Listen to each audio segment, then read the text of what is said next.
Hey, welcome to this new section. Throughout the lectures of this section, you are going to learn computer vision with Python. I'll explain computer vision in a minute.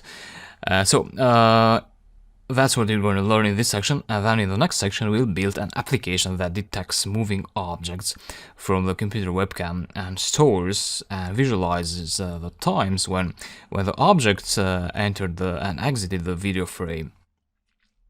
So that's an application area of computer vision.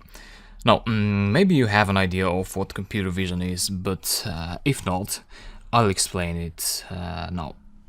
So, computer vision is the field that deals with acquiring and processing images, and it makes decisions based on them, on the images.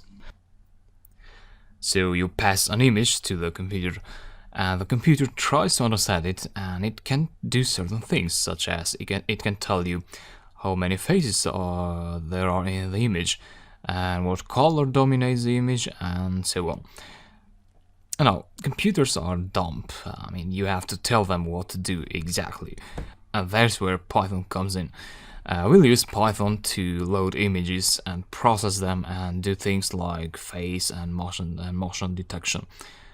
Now, vision includes both images and videos, because videos are simply stacks of images that show very fast.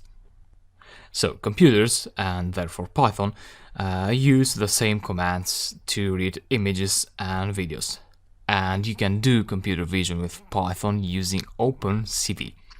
OpenCV stands for Open Source Computer Vision, and it's a library used not only in Python but in other programming languages as well to do computer vision tasks. So in this section, I'll introduce you to OpenCV, and you'll learn how to use it by detecting faces from images. And then in the next section, we'll dive deeper and process videos with OpenCV and detect some moving objects in real-time webcam video. That's about this lecture, and let's move on and quickly set up OpenCV in the next lecture, then work with it after that.